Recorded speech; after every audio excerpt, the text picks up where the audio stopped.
Olá a todas e todos, me chamo Karen Wolff, sou advogada animalista, professora universitária e pesquisadora científica na área dos direitos dos animais não humanos. E hoje eu venho aqui falar com vocês a respeito dos direitos dos animais não humanos e as crises da mundialização. É um tema bastante atual e também bastante polêmico, principalmente no ramo do direito, no campo do direito, porque o direito, em sua ciência, pelo viés da teoria crítica, ele é binário e é excludente. O que quero dizer com isso?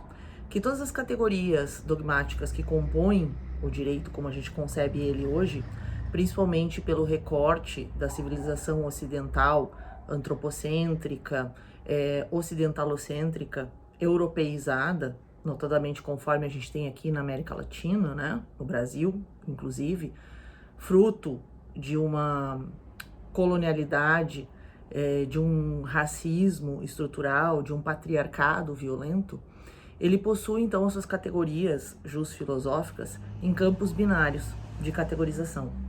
A gente vai ter o justo e o injusto, o válido e o inválido, o legal e o ilegal, o preto e o branco, o hétero e o homo, o homem e a mulher, o humano e o animal, a pessoa e a coisa. E todas essas categorias, então, dicotômicas, que classificam toda uma área de conhecimento, notadamente no campo normativo, onde se fazem regras, princípios, diretrizes, analogias, usos e costumes para organizar toda uma vida plural em sociedade, ela acaba se revelando de uma forma extremamente opressora e extremamente discriminatória para as minorias que estão à margem da proteção do Estado.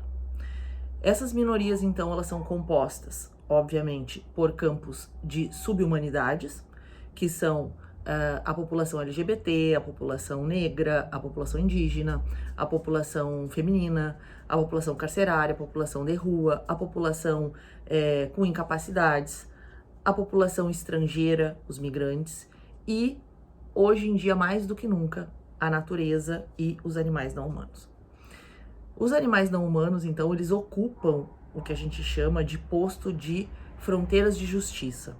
Eles ocupam um posto hoje dentro da categoria do direito, que embora venha emergindo e se reinsurgindo contra a tirania da dominação, do poder hegemônico, branco, burguês, colonial, cristão, racista, ele ainda não consegue, obviamente não por conta dele, né, mas ele ainda não consegue ser visto como uma entidade dotada de personalidade jurídica.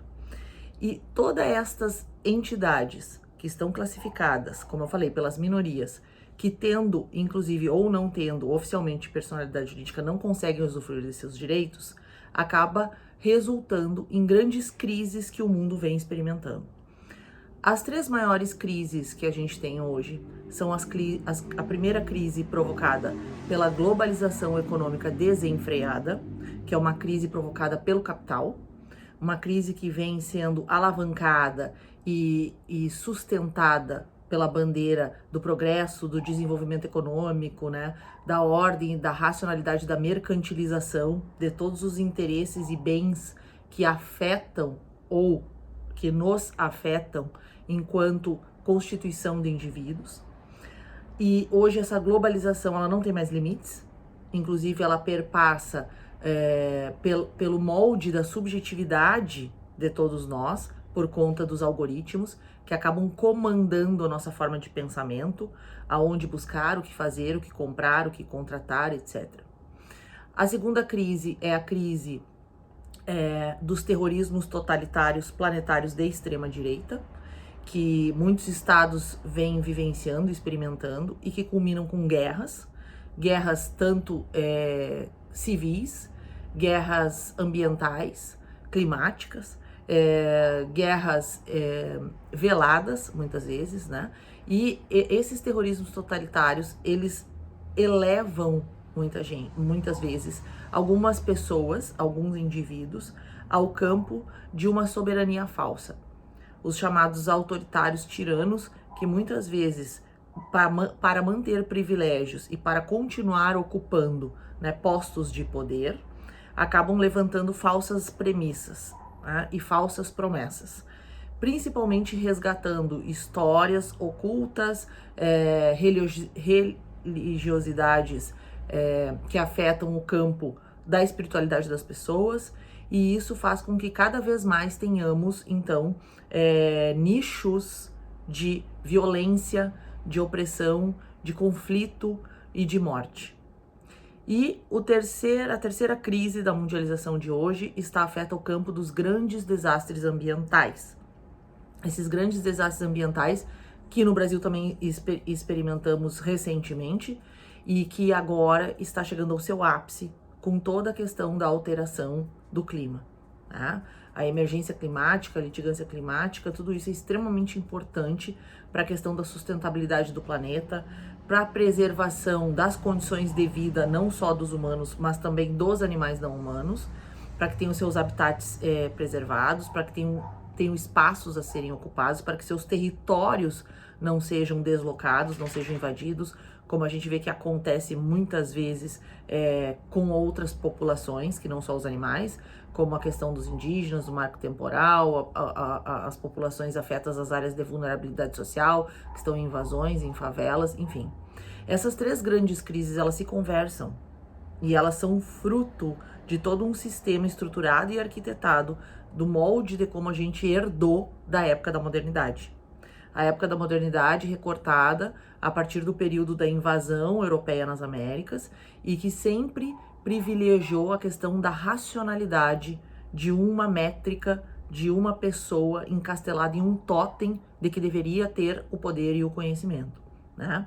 Esta pessoa do sexo masculino, na forma humana, chefe, pai da família, e que, portanto, todas as outras formas diferentes desta metrificação deveriam ser escravizadas, coisificadas, objetificadas, oprimidas. É a velha e boa binariedade do direito. Neste contexto, então, como enxergar os animais não humanos? Os animais não humanos não são o nosso oposto. Eles apenas são diferentes.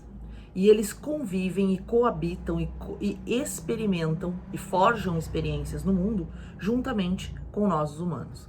Já foi comprovado cientificamente, neurocientificamente, de que os animais são sencientes. A senciência é um fato do qual partilhamos com eles, de provocar novas vidas, novos modos de vidas por experimentação de forjar vivências sensorial, por experimentação de subjetividades e, portanto, este fato está atrelado a quem possui estado mental, a quem possui consciência. E isso não torna, portanto, os animais iguais aos humanos. Também não os coloca em patamar de superioridade, muito menos de inferioridade. O grande medo de que o homem vá ser rebaixado à categoria do animal, porque o animal sempre foi visto como um inferior, como a besta a ser enjaulada, como a praga a ser dizimada, como o pedaço de corpo, de carne a ser consumido, como uma matéria a ser testada para fins alheios, ou como alvo de entretenimento para fins ridículos, pela sociedade do espetáculo que se criou em torno de todos os fantoches que estão na mão desse poder dominante.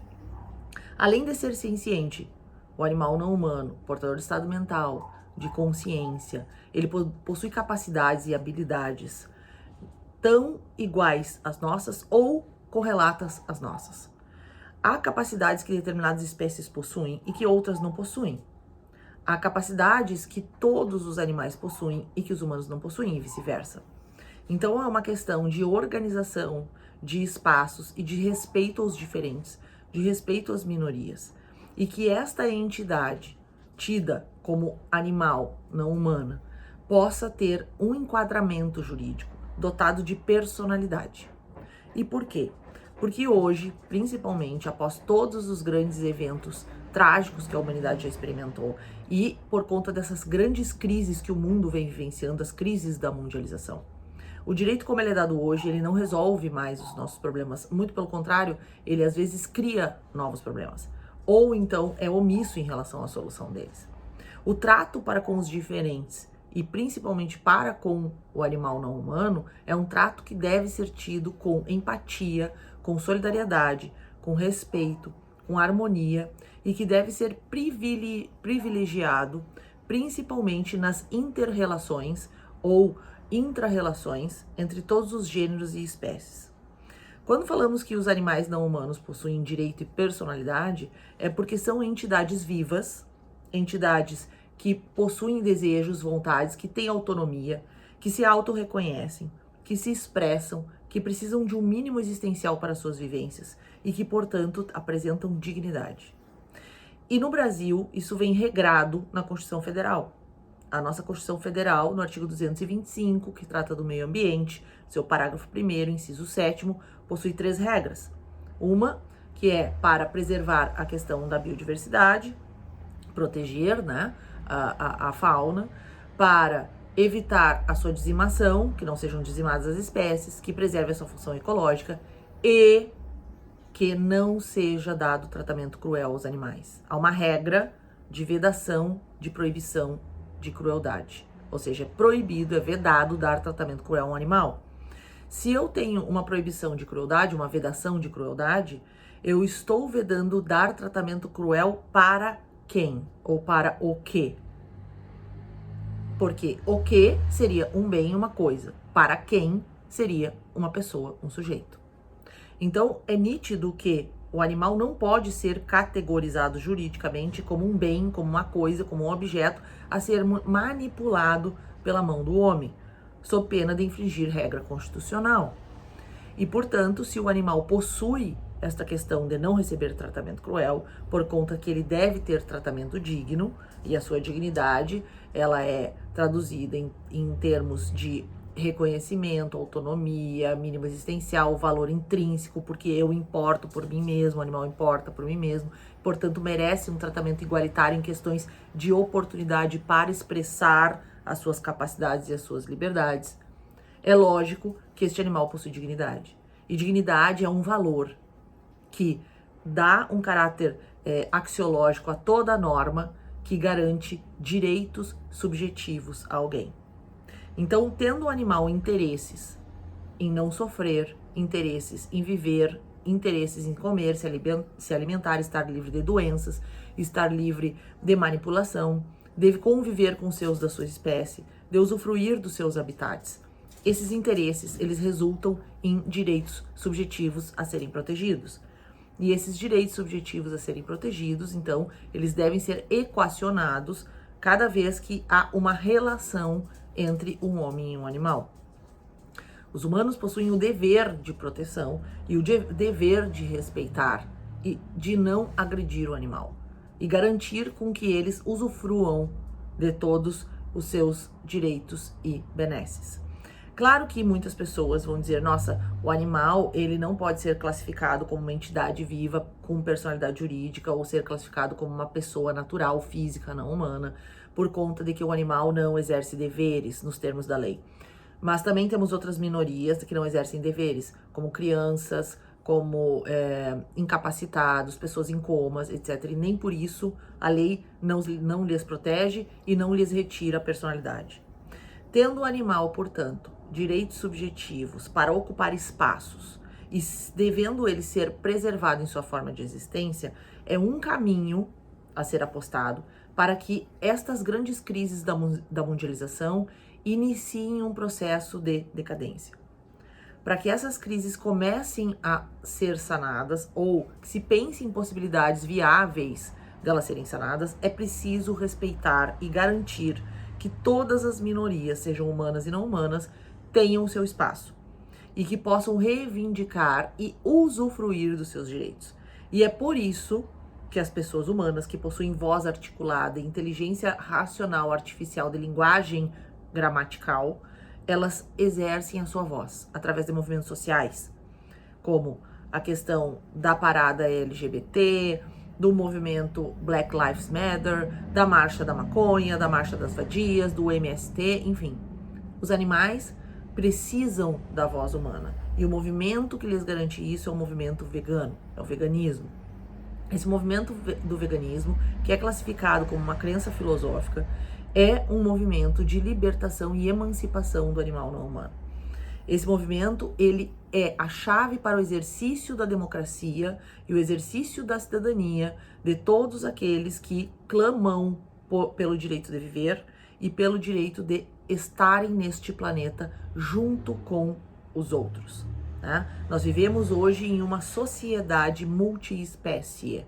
O núcleo mais afeta o campo do humano é a família multiespécie, que o direito também já vem reconhecendo, né? Por conta de que há animais que provocam mais empatia nos humanos do que outros.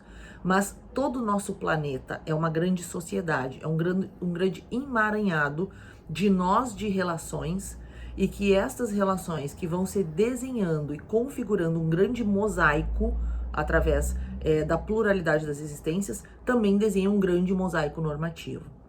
Então, exercendo a nossa voz em prol dos animais, estamos dotando-lhes da condição de uma democracia efetiva e participativa para que as regras constitucionais que protegem os animais e também para que todas as normas infraconstitucionais que temos no Brasil, e não só no Brasil, também em outros países, sejam cumpridas.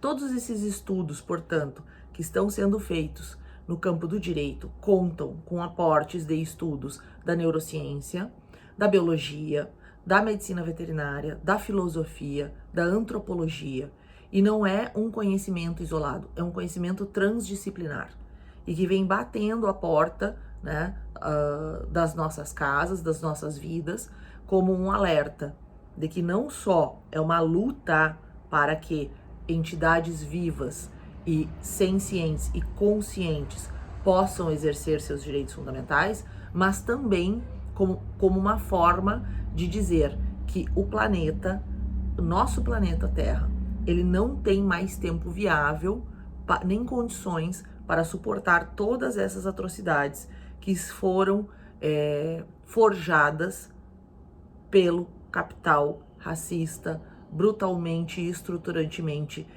branco do patriarcado, e que leva então todos esses diferentes ao campo da dizimação. E com isso eu concluo dizendo que hoje existe um ramo dentro do ordenamento jurídico, né, o ramo do direito dos animais, e que tem todas as suas premissas, os seus princípios, as suas regras, né, as suas normas, os seus dogmas, como uma forma de proteger o animal enquanto indivíduo. Não protegê-lo enquanto coletividade, como fauna, como um bem pertencente ao Estado, ou como um objeto pertencente a um particular, mas sim como um indivíduo que importa por si só, que tem valor próprio, valor intrínseco, e que, portanto, merece respeito. O meu abraço a todos, e fico à disposição depois por e-mail ou por WhatsApp para maiores questionamentos.